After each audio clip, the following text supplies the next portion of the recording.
Good morning. You didn't go out last night. No. You can tell that how enthusiastic that was. That was almost like, give me an amen, right?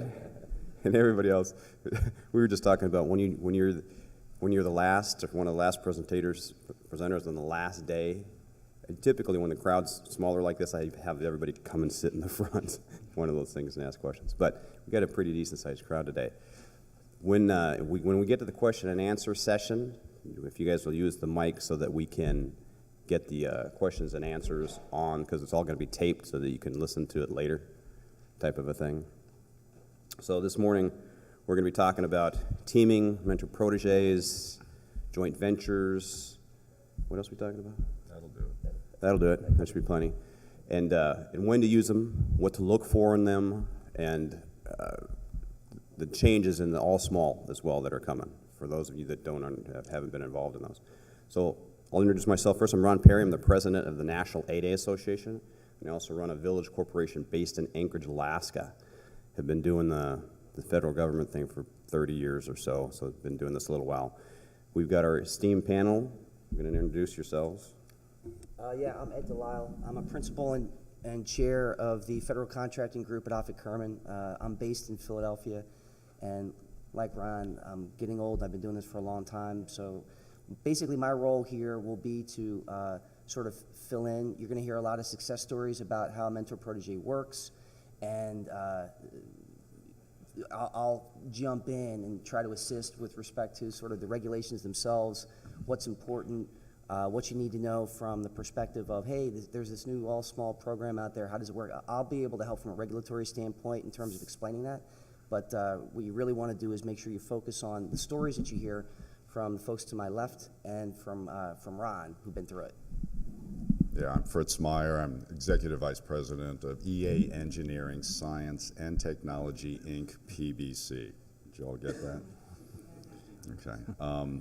I'm representing the small industry in the presentation that Al and I are going to put together about our experiences in the all small mentor protege. EA is a small business under NAICS codes 562910 and 541715. And the two of us will share our experience on how we got into the program and how it's working for us and some of the pitfalls we found. Al? I'm Alan Phillip. I'm with Wood. We were formerly AMEC Foster Wheeler, so you'll see a little bit of on the slide. We're in the process of doing a name change. We are the large business. We're about 60,000 people worldwide, but we're the mentor to EA under this under the new All Small Mentor Protege program. So I'm the National Army Account Manager for Wood, and been in this business for almost 40 years. So welcome, glad to be here. So you've got the panel in between what all of us have done. There's probably not a question that you can't ask that we haven't run into at some point in time. So let's use this time to, and you can we can open it up because the crowd is small enough to any other questions that you might have.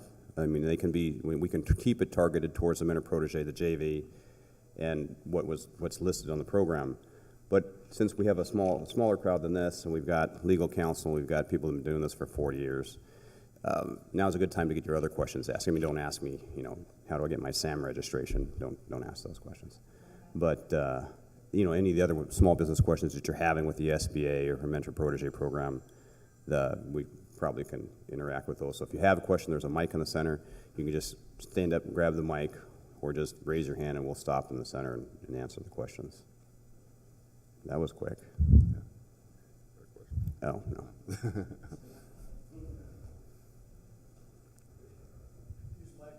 Yeah, that's the way because we're taping this.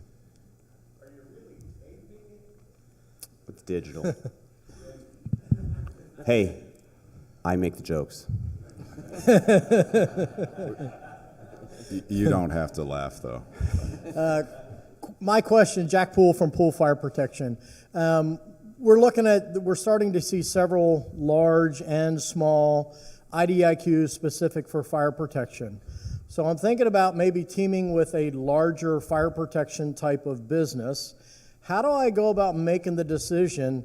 Is it just a prime sub type of an agreement, or is it an potential 8A, because we're small business, and I understand that AA, or not AA, 8A, mentor protege, because it's not only for 8A, it's also for small business, I think. Or is it some other type of an agreement that we ought to do? How do you go about making that decision to know what's right for the relationship? Some of what you'll hear today in terms of what the success stories are through the All Small Mentor Protege program will speak to that for sure. But part of the answer to the question will be who the parties are. Okay, so if you have small businesses, if you have one a group, 2 or 3 or 4 small businesses that all want to work together, you can pretty much do whatever you want, right? As long as everybody is small. If you have a large business concern that's a part of the relationship that you're considering entering into, then you have to consider, okay, well, I can only do this a particular way. Why? Because you have a large business concern involved. If the procurement is set aside, then you're going to have to do it a certain way if you have a large business concern involved. If you want to go through Mentor Protege, there's a whole process involved in doing that. It doesn't just happen, and we'll talk about some of that today. From a teaming perspective, that's something that can perhaps happen a lot quicker, but you have to ask yourself, okay, what sort of a relationship do I really want to have with the company that I want to team with, and what does that really mean? And what's negotiable and what's not? And it does get somewhat complicated, but if you have a very good relationship going in, it makes it a heck of a lot easier. A lot of times folks will come to me and ask me questions about entering into either a joint venture or a teaming agreement with a potential partner. They've never done business with this company before. So the questions that I have for them are, the list is long, right? Because this is something that you're potentially entering into for a long period of time. It could be a number of years, depending upon the type of contract it is. So you have to be careful. From a legal or a regulatory standpoint, you need to understand if the procurement is set aside, what the rules are. And we're going to get into a little bit of that today, and hopefully your question is answered. Sure. I mean, and that opens up, the questions when you're going to go pick a teaming partner on this. Tell people that when we pick partners, you'll know more about your business partner, or you should know more about your business partner than you do your significant other. And the reason is like when you come to these shows, to this, everybody looks nice, everybody smells good, everybody's all pressed, and you're meeting them in their booths, and they have their best foot forward. That's because they're in this environment. I want to know what you're like when you're at home. I want to know what you're like when you're in a bad mood.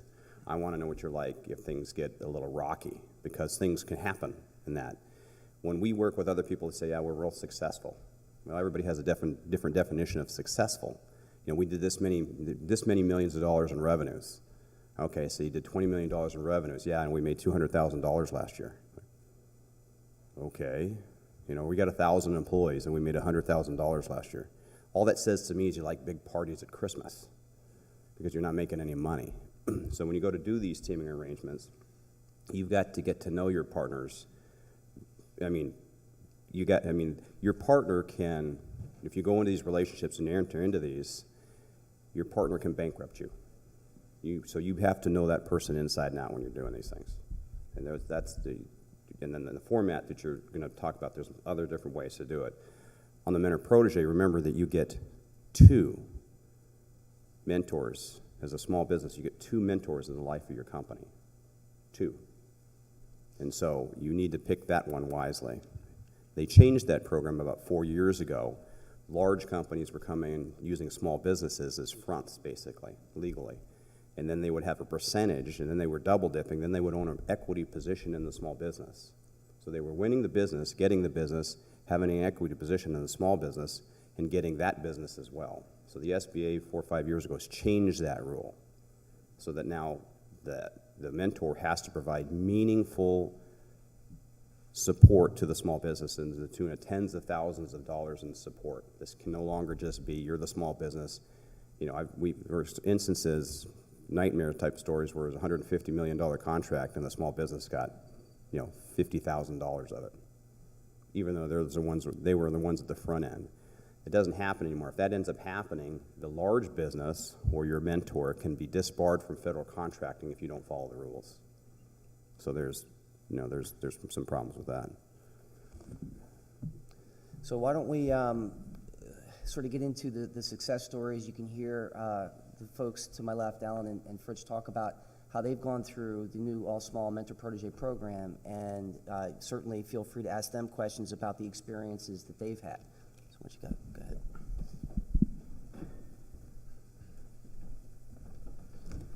Thanks, Ed.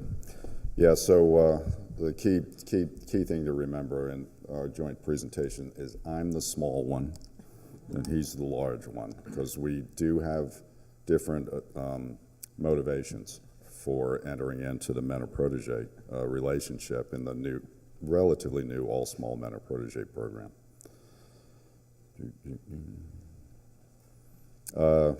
Quick agenda. I'm going to go through what it is, how do you apply for it, the timeline for entering into an All Small Mentor-Protege JV. How Al will jump up and say what the process he went through to identify and select a small business that he wanted to enter into a relationship with, and I'll go through what we did on our end to identify a large business that we wanted to jump into. And Ron's right, this is not something you do lightly. It is a marriage. It's not a date. This is it. You're creating a legal entity and with the force of law behind it, so it's pretty serious. And then we'll talk about how it's been working for us over the last couple of years. So how did it happen? As with everything in the federal government, it takes time. This first came out in 2010 under the Small Business Jobs Act. That act went through, passed without any fanfare at all. It really indicated to me that both sides of the House, the Congress, liked small business. Not many people heard about this, all right? And one of the provisions of that act that got passed in 2010 was to allow the Small Business Administration to create a mentor-protege program for all economically disadvantaged small businesses. There was the 8A program. Now they were going to open it up to all of the disadvantaged small businesses. But it didn't stop there. 3 years later, in the NDAA of 2013, a little line was put in saying it's not just going to be for the economically and socially disadvantaged small business. They're going to make it for all small businesses, which brought to mind to us, you need to look at these 1,000-page documents that come out every year at the NDAA, because a lot of things get put in there that have fundamental effect on our business. So that opened it all up. It affected everybody. If you're a small business in any NAICS code, manufacturing, professional services, you can enter into a mentor-protege relationship. So this is the first bullet here is what the SBA defined it for. It's intended to protect the interests of small business, increase their opportunities in the federal marketplace. And I'll tell you, it has for us. It was to be modeled on the successful 8A program, and it was. There were some tweaks to it, but in general, it followed the 8A the existing 8A mentor-protege program. The rule finally became effective in August of 2016. There was from SBA, a lot of interaction with industry to get comments on what they were doing.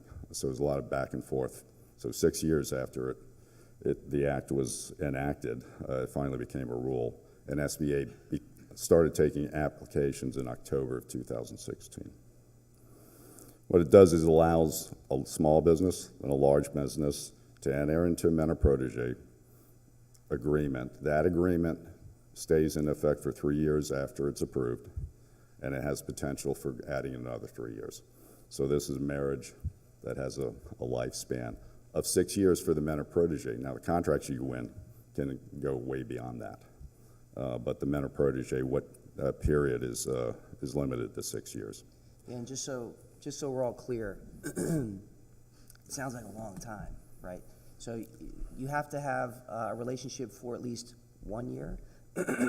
Excuse me, for at least 1 year. So there are agreements that you have to enter into as part of the process. So there's an application, there is a mentor-protege agreement, and then for the protege, there is a business plan that you need to submit to the SBA as part of the process.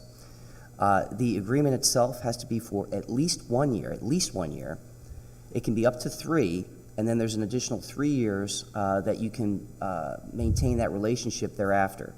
So it's a process. It's not quick and easy, although, and we'll talk about this as we sort of walk through our presentation today, it's much better in terms of how well the government gets you through that process than some of the others. The process itself, from beginning to end, as long as you have all your ducks in a row on initial submission, you can get approved in as little as 2 weeks, which is unbelievable. That's warp speed for the government. It really is. I don't know, how long did it take you guys? It took us less than a month, and we made mistakes, and it was over the Thanksgiving holidays. That's like super warp speed, yeah. Yeah, and I'll a little disagreement. I thought it was pretty easy, the process, because the SBA gives you an awful lot of assistance and models and examples to put this together. Now, an important thing on the JV, it's an unpopulated JV. There are specific rules to this, and you got to follow them. I mean, but it's laid out pretty well. If you want to see the complete listing on the rules, I've given you the CFR deal there. But here are some of the rules within it. One is that, well, the big deal for us is now when we form this JV, we as a small business, let's say we're a company of 10 people, well, now we can claim the assets of a 50,000 person company like Wood once we have that. So we are now a 50,000 person small business with all of their past performance, all of their resources, all of their offices counting towards our proposal as a small business. So that's the big deal. You become an 800-pound gorilla overnight. In return, the large business mentor can perform up to 60% of the contract. So that's their take. Our take is we can win just about anywhere. Their take is that they get a substantial potential for a substantial part of the contract. And they can also own 40% of your company. So the large business could get 60% of the work and 40% of the profits, theoretically, from this relationship, if you allow that ownership. As I mentioned before, the mentor can have 3 proteges. Yeah, what's the question? So quick question, the other 40%, what percentage do you need to execute from the remaining 40%? Can you sub some of that other 40% to other parties, or do you have to perform, say, 15% or 20% or 30 or up to 40% on the other side? Yeah, I'll let you guys wade in, but from my understanding, the only limitation on how much you can do is you're still a small business. So if you're in services, you have to do 50%. There's, as a small, but that's not an issue, and 15% in construction. But that really, in this relationship, those issues fall apart. If I got you, any follow-up on that? Yeah, I mean, that's basically correct. So the small business, the way that this typically works is the mentor and the protege will enter into a joint venture agreement together for purposes of pursuing a small business set-aside contract. That's typically how it happens, and that's the advantage of the program. There's no affiliation associated with doing that, which is a little bit atypical, right? Typically, when a large and a small business concerned joint venture, they're going to be considered to be affiliates of one another, not if they're mentor and protege. And when they enter into that joint venture together, there is a 40% requirement that the small business partner performs that piece of whatever it is that the group is pursuing, whatever that contract is. 40% of that will be performed by the protege. And there's an additional requirement depending upon what your NAICS code is. What's your NAICS code? 562910. Okay, so depending upon what it is, if it's construction, for example, if you're doing a general contract of some kind that's construction-based, there's a 15% requirement. If it's specialty construction, it's 25% that the small business has to perform based upon the NAICS code. And again, that changes. Yours is 50. Is the 50% one? It's 50, yeah, right. So it can change depending upon what type of work you're talking about. So that piece never goes away. You'll always have to perform that piece of the 40%, no matter what you do, right?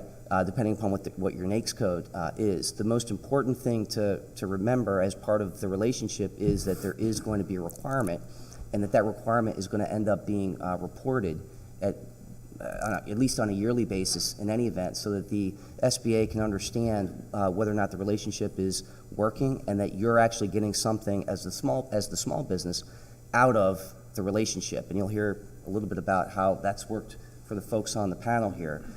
In terms of, from the small business's perspective, what am I getting out of? Large businesses' perspective, what are we getting out of it? And is the SBA sufficiently happy with all the work that's being done by both parties?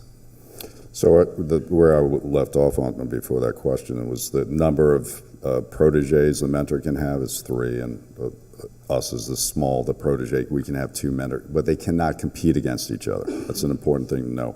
And SBA has not defined what competition means. It could be geographic, it could be a NAICS code, it could be a certain category that you qualify, but you cannot form another relationship like this that competes against your existing relationship, okay?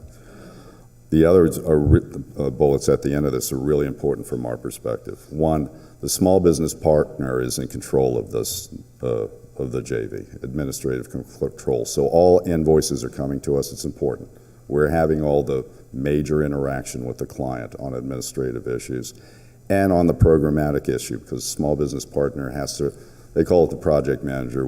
The program project manager has to be from the small business.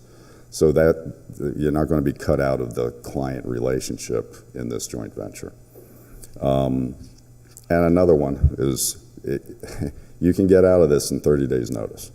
So there is an exit pretty quick on the mentor-protege agreement. Now, when you win a contract, you're going to finish that contract out, but it's a 30-day notice if you want to get out of this thing after the 1 year that you have to let it run. Yeah. Yeah.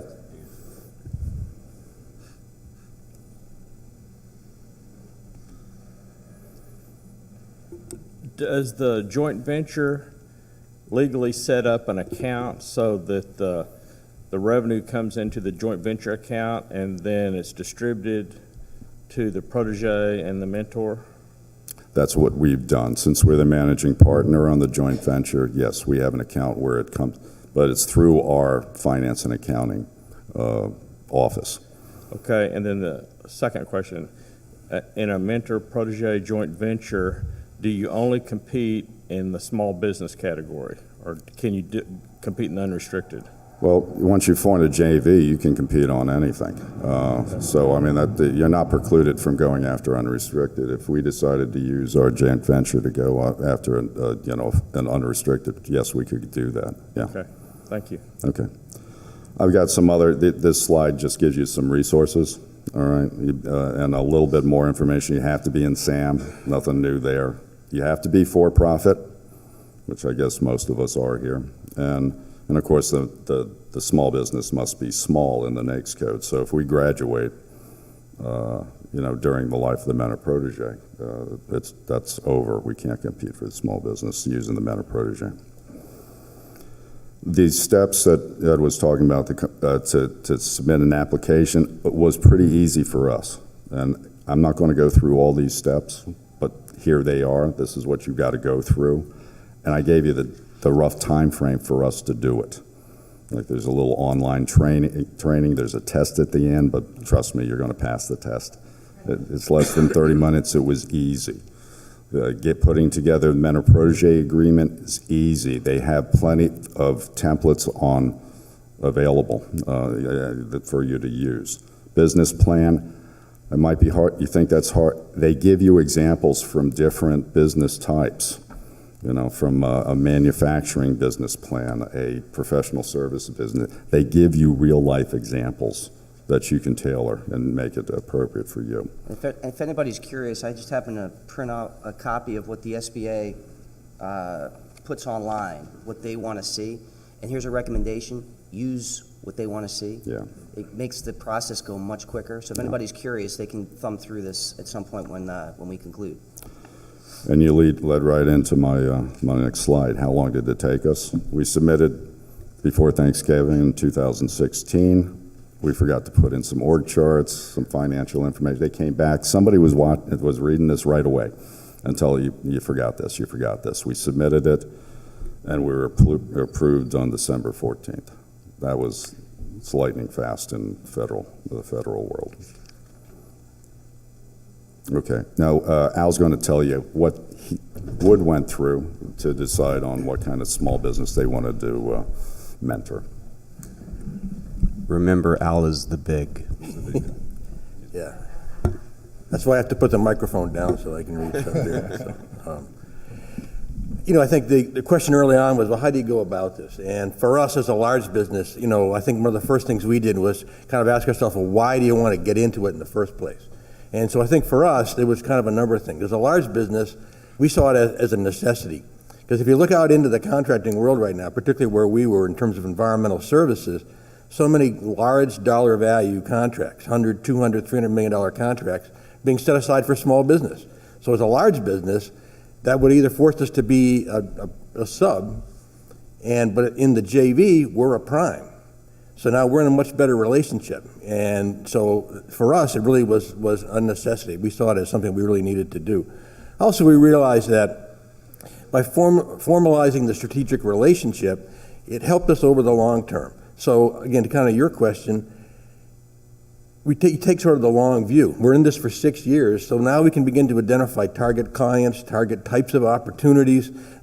We can invest in the relationship. We do marketing, we do joint marketing, we do our booths together, we do things like this. So it gives you more client focus, more of a strategic thing as opposed to a onesie twosie. Let's just hook up for the night and go after this contract. We're taking the longer view. So, and I think that the other thing really was continuity to strengthen your proposal. One of the main criteria that government looks at in terms of evaluating your teaming is, well, what's your relationship? What's your past history together? How long have you worked together? What projects have you done? And by creating the mentor-protege relationship, we're sharing personnel, we're sharing projects. We can use these from proposal to proposal, gives us the opportunity to have a much stronger and a proposal going forward. For us, it also was, we knew it was going to be a long-term relationship, so we wanted to make sure we get it right. And because we had worked with a lot of small businesses over the years previously, for us, it was kind of more of a deselection process. We had a lot of firms that we knew. We narrowed it down to 3, but we went into a pretty extensive interview process, spent a couple of days with each firm, went through a lot of things, and really kind of focused on sort of 2 categories, if you will, of the evaluation. The first part is what I kind of called the facts and figures. What are your NAICS codes? Because that drives what you can bid on. How many people do you have? How many offices? How many locations? Some things like, what's your safety record? What's your bonding capability? Who are your clients? CPARs. Do you have skeletons in a closet? What's your organizational structure? How did decisions get made in the organization? These are the kind of questions you need to ask because this is going to affect you downstream once you're working together. The other part of this to me is kind of the more squishy stuff. Why do you really want to be a protege? What are you bringing to the relationship? What do you hope to achieve? This isn't a giveaway program. We're not in the business of giving you work. You have to be a part of it. As Fritz said, you're the managing partner, you're in administrative control, you're the project manager. You have to bring something to the relationship. So we need to know what that is. What are your strong service areas? And stop and think about that. A lot of small businesses come up to me and say, oh, hey, we can do everything. Well, no, you can't do everything, but what are you really good at? What are the things you do now that you can do well? And are there other things that maybe you want to do down the road that maybe being in a mentor-protege relationship can help you get to? So if you're looking to expand either geographically or a different client or in a different service area, you can do that through the relationship. Things like how go, no-go decisions are made and things like your bidding posture. Are you aggressive? Are you risk-averse? Are things you need to think about as well. You don't want to enter into a relationship with somebody thinking that, hey, we're going to go after everything, and they're over going, no, that's too risky for us. We don't want to go after that. it's a hard thing to define, but it's something that's worth trying to talk about in terms of what your posture is in terms of how you want to go after opportunities. And I think the other thing, remember, this is a developmental program. There's a mentoring involved. So as the small business, what areas of developmental assistance do you need? Is it marketing? Is it internal relations type stuff? Fritz has come to us on a couple of different things. I mean, bonus programs and, wage structures, different things like that aren't necessarily related to marketing or new customers, but just things in terms of, they asked us to review their safety program. So something that you can maybe kind of look at in terms of developmental assistance, so.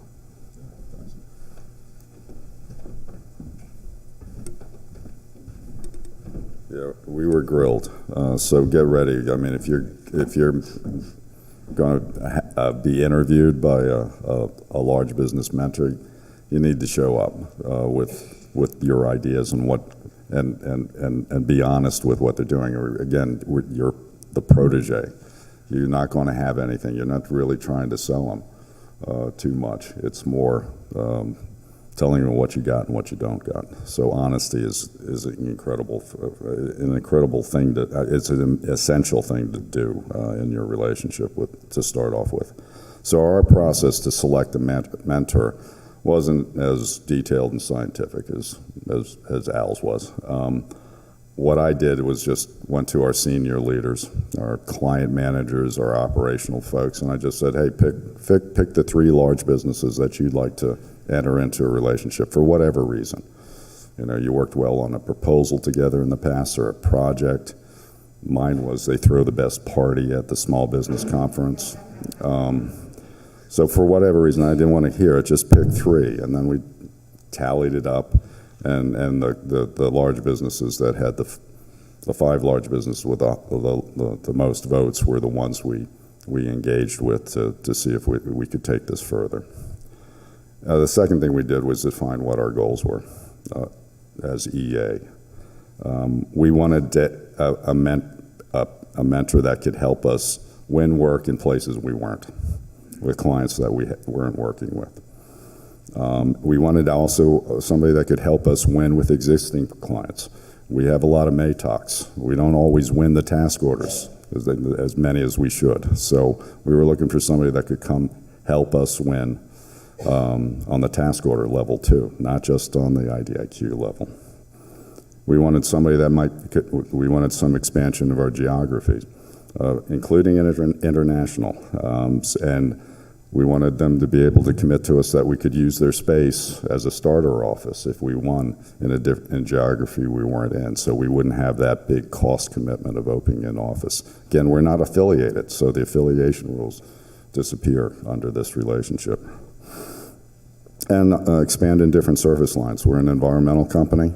There's some things we're not into as much as we'd like to be, so help us expand into service line.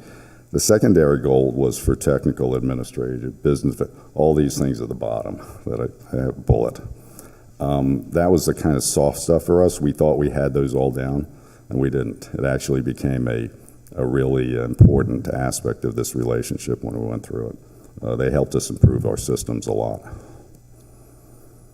So we contacted the 5 candidates, and get ready for rejection.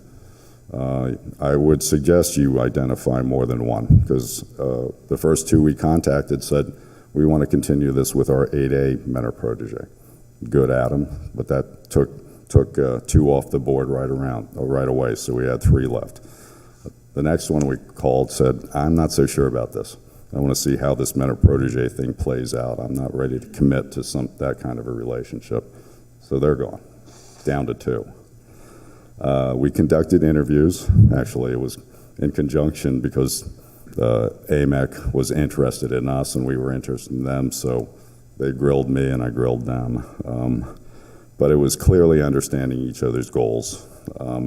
Sharing targets. Remember, there's a lifespan to this. You better have some targets in mind right away, because this does have a lifespan. If you work in the federal space, you probably know how long it can take for a contract to be awarded.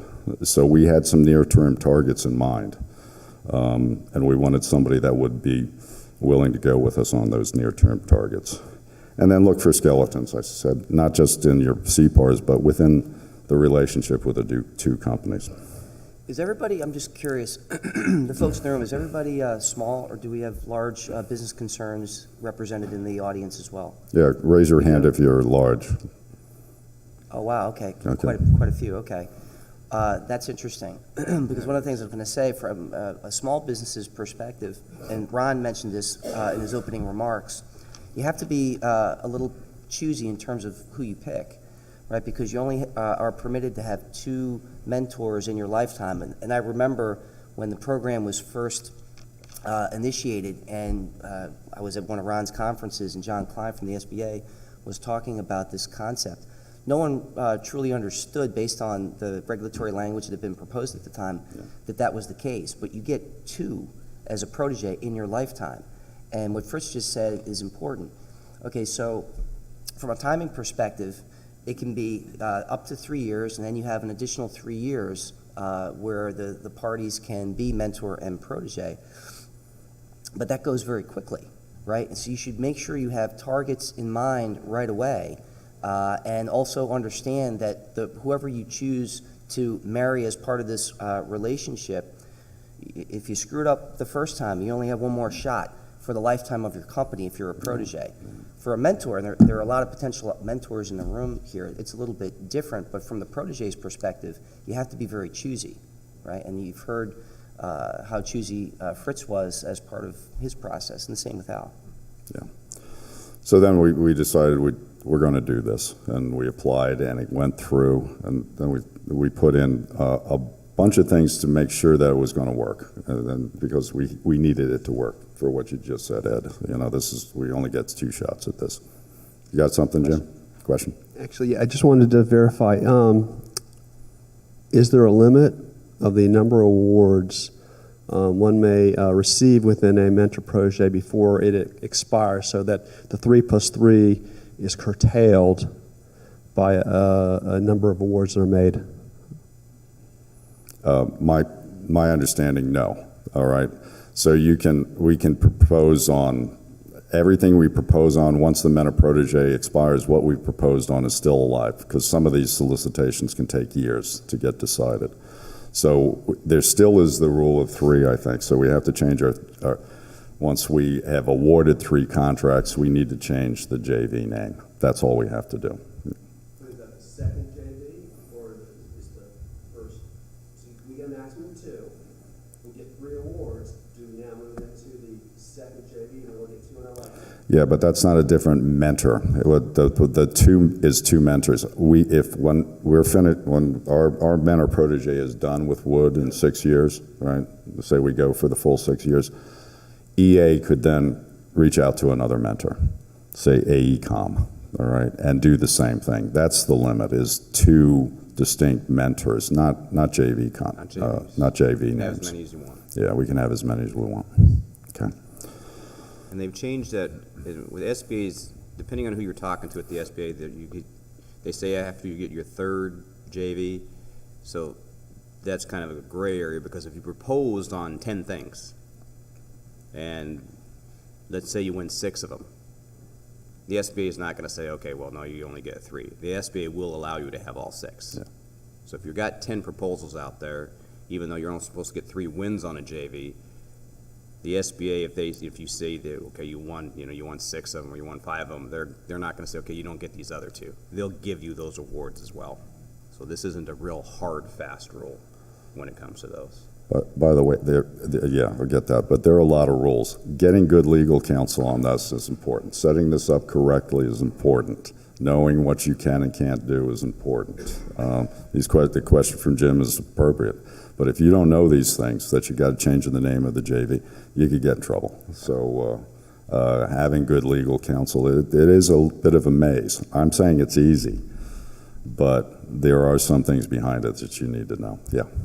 So I'm still a little confused about this rule of 3. If you win 3, you can continue the JV, but it has to be with a name change, is that right? That seems a little confusing. Yeah, so, Technically, under the way that the rule works, you win 3. Now, it used to be, the rule was different. It used to be proposals, and it changed to awards, right? So you can win 3. That's how the rule reads now. 3 awards, and then you can win 3 more, but what you're going to need to do is you're going to need to change the name of the joint venture. So technically, you need a new joint venture agreement between the parties for that second 3, right? The agreement itself doesn't have to change at all, but the name does. And then you have 3 more. But as Ron is saying, if you propose on, let's say you propose on 10, I don't know how typical that might be, but you're proposing on 10 during one particular period of time and you win 6. In Ron's experience, at least anyway, you're not going to lose, if you win those 6, you're not going to lose 3 of them based upon the rule of 3. We'll call it the rule of 3. So does it, then after the second 3, then is that it, or does it continue on? Can you do a third 3? No, I mean, technically under the rule, once you're past that second group of 3, you move on to mentor number 2 if you're a protege, right? this doesn't make any sense to me, this rule. That's why I went in with the legal counsel. You need some advice on that. But the change in the JV, the mentor-protege agreement stays for the 6 years. It's just if you win 3 contracts, you got to change. Yeah, and you have to But you understand. have the same mentor. It's You the just same have- mentor, same. And then yeah. if you happen So to it win stays the same. two Yeah. groups, 2 threes, then does it continue? 6 years is a pretty long time.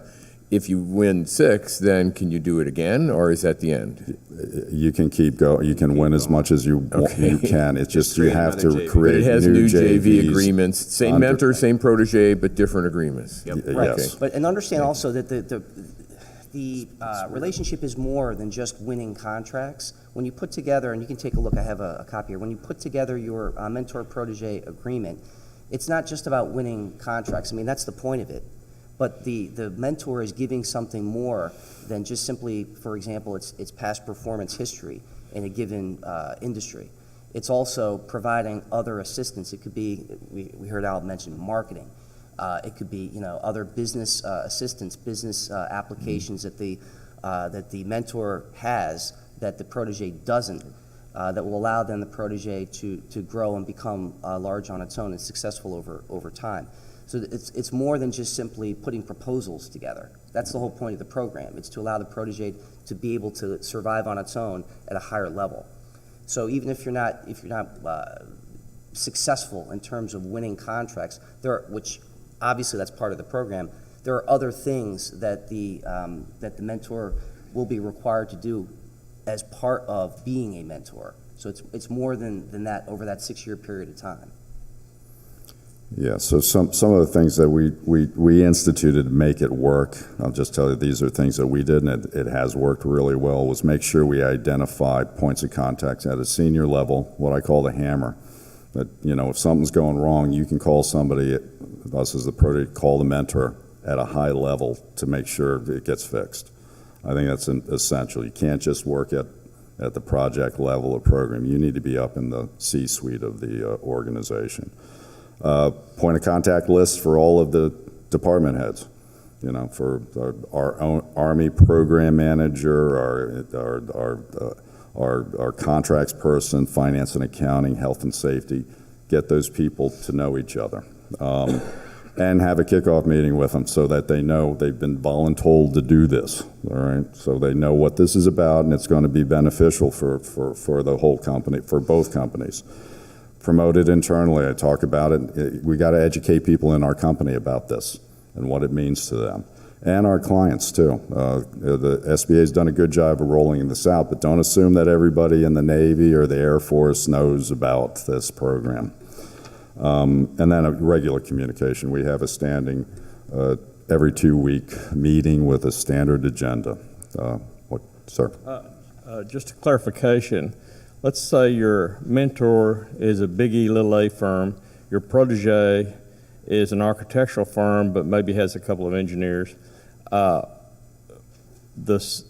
mentoring doesn't need to be engineering or architecture, from what I'm understanding. It could be just marketing. That's correct. It can be great. anything. Anything, And we have finance. used it that way. You can use their bonding. Yeah, It's anything. It's just helping the small business in any way they need help. yeah. Sir?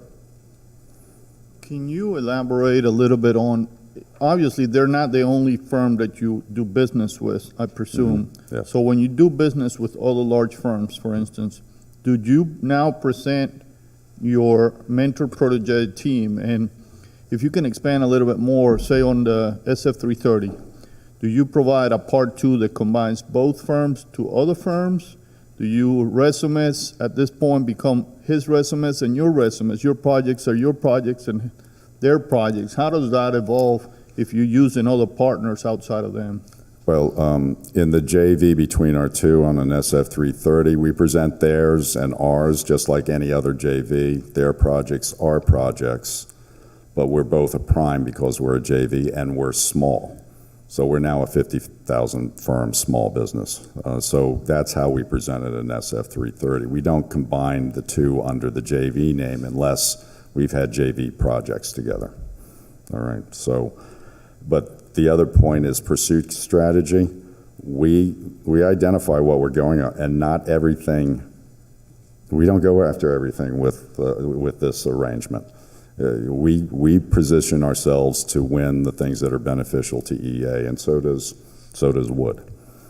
So we jointly decide this is a good one to use the mentor protege on.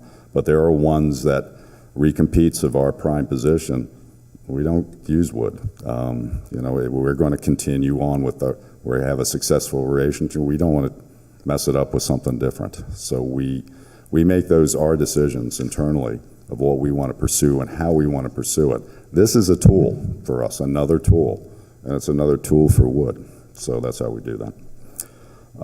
That pursuit strategy, we do a lot of identification here, and you have to document your mentoring because you have to report in every year. So keep a list, otherwise it's going to be in your memory of things that you've done. You have to prove to SBA that you're doing the things you said you were going to do together. And what has worked, I'm not going to go through it, there's a lot of things. We wanted to know if we should put defibrillators in all of our offices, and what would that mean? Would we have to get people trained? They had a whole policy on it, so we looked at it and adopted that, and it worked for us. There's a ton of things we've gotten as the protege. What hasn't happened is the mentor hasn't gotten any work under this. All right, at the bottom, we won our first contract with NAFAC Atlantic, $240 million cost reimbursable contract. Yeah. Took almost 2 years to it got protested, almost 2 years to get awarded. We have yet to see a task order under it because it was protested, and the Navy spent all their money for last year a different way. And so 2 years we've had this relationship and no work has been put under it. I think the 6 years is too small. I think it should start on your first contract award. Because 2 years, for us, it's been great. We've gotten a lot of mentoring. For Wood, well, you can speak for yourself, Al. They haven't gotten a penny out of this yet. Now we will with this one contract, and we have other contracts that we bid on that we're hopeful to win. But it takes a long time. I think that's the biggest problem we've seen with this program so far is Wood's really not gotten their fair share out of it. Yes, sir.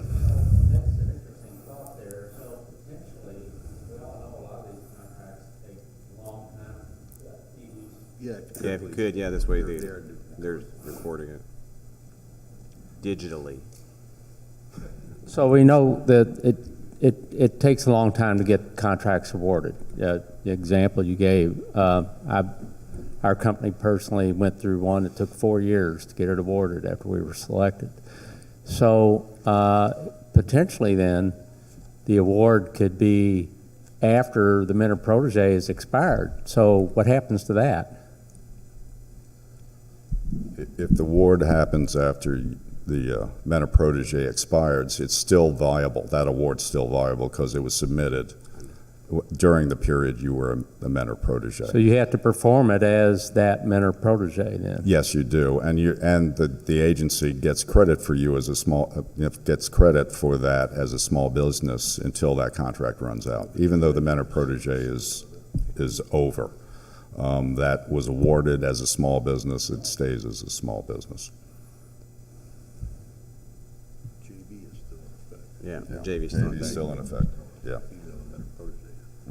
So we've got like 4 minutes left for questions and answers. Yep. And we're not going to run out of here right at 10 o'clock, so we'll stay around if you have more questions. Good presentation, thank you. 8A SBA, Small Business Mentor Protege Program, all small business protege program. Different rules, different way to get into it. I've talked to the SBA recently. They're confused on all small business. Does an 8A qualify as an all small business, or do you have to go through the SBA 8A still? They're still confused on their own side right now because they have separate programs. An 8A program is a lot harder to get through, a 6-month program to get through that. We've done 2 of those with proteges. All small, you're right, it took us 3 weeks to do one. So our next 8A, we're looking at going all small, but we want to be able to take credit for the 8A size and not be protested later. So there's so much confusion right now on which avenue we take, the 6-month route or the 4-week route. Thank you. I don't know why anybody at this point in time, given the all-small program and what it offers, would ever go through the process that you just described on the 8A side. Because for whatever reason, I don't know if it's an administrative issue with the SBA or what, it takes a lot longer. It just does. And all the benefits, the big issue when the all-small program was being sort of conceived was, okay, is it going to provide all the same benefits that the 8A Mentor Protege program had always provided historically? The big one being the affiliation issue and the exception for affiliation. Once the regulations came out and it was clear that there was going to be an exception to affiliation as part of the all-small, and the program started rolling out and it was clear that it was going to be a quicker process, why wouldn't everybody go through that process? An 8A company can go through that process if it wants to as well. Why wouldn't you, as a prospective protege, if you're an 8A, why wouldn't you do the all-small as opposed to going through the, why wouldn't you? It's just a quicker, faster process. When it was conceived in a way, unbelievably, as far as I'm concerned, that they knew what the manpower needs would be. They were able to get through applications quickly. It was well thought out. I mean, the folks at SBA should be applauded for that. Go through that program. I'll tell all of you, do that, because going through the 8A program, it's not gotten any easier. It's still difficult from a mentor protege perspective. So.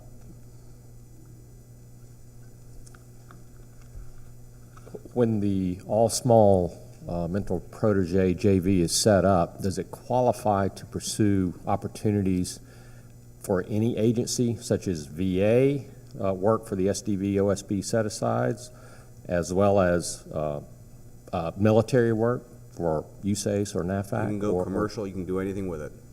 It's a legal entity. You got to be a little bit careful from a VA perspective, because the VA, and those rules have just recently changed too, within the last 8 or so weeks, less than that. As of October 1st, the rules have changed with respect to the VA's certification and verification process. There's a new set of regulations that folks, if you're an SDV OSB, need to understand. From a mentor protege perspective, if you're going to pursue work for the Department of Veterans Affairs, you can certainly use all of the advantages of the mentor protege program, but you have an extra hoop to jump through if you were the SDVO to make sure that you qualify for the VA's programs. You have to go through CV and that sort of thing.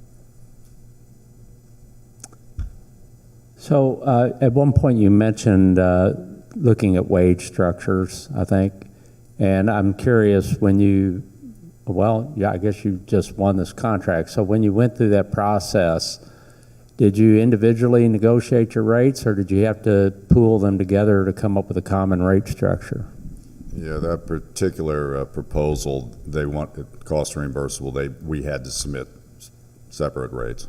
So the rates for Wood, they did theirs, we did ours and submitted, and it was approved that way. So in terms of calculating the percentage of the work that you're performing versus Wood, let's just say because they have higher overhead, their rates are higher than yours. I don't know that to be the case. Does that play into working out that ratio of work performed too? Well, the ratio is the total dollars, so the overheads and all those don't play. So it's whatever the total dollars that they do and we do is how that's calculated. I get it, but that's still those numbers, like a fee to do a job is arrived at by figuring your hours and your rates, and you get there. So in theory, they're performing, if they have a higher rate, they're performing less work to get to their 60% than you are to get to your 40%. Yeah, it's not on the performance of work, it's on dollars. It's, Right. it's total contract dollars. I mean, So- the other thing is, we really, I mean, because we are a joint venture, we looked at balancing up the rates so that we don't end up with a significant disparity between the two. I mean, we took that into account in crafting it up. I mean, it's part of the benefit of being a joint venture. So you lowered your people's salaries to get to No, their you just rates? use different people. I mean, I have a larger pool to draw from than he does. So. Okay, so, and then on the SAM, does the JV register in SAM, or do you individually, just as long as you're individually registered? For the application, we had to be individually registered in SAM. I mean, we had to be in SAM. But ultimately, when you got your JV, you registered the Ultimately, JV? Yeah, the JV has to be in the SAM too. It's an entity, You have to have your own DUNS. Right. Ks. tax ID. The rule of three, that's awards per year, right? No? Awards per JV. Per JV, Really? yeah. Okay, because I thought in the old 8A program, it was per year. Things have changed, yeah. It's been a while, so. If you're a large, if you're the small business that's wanting to get into mentor protege, if you were an 8A previously and you had a mentor, does that count as one of your two? No. Okay, thank you. Any more questions? Now, the program actually works, and Taya's got two mentors.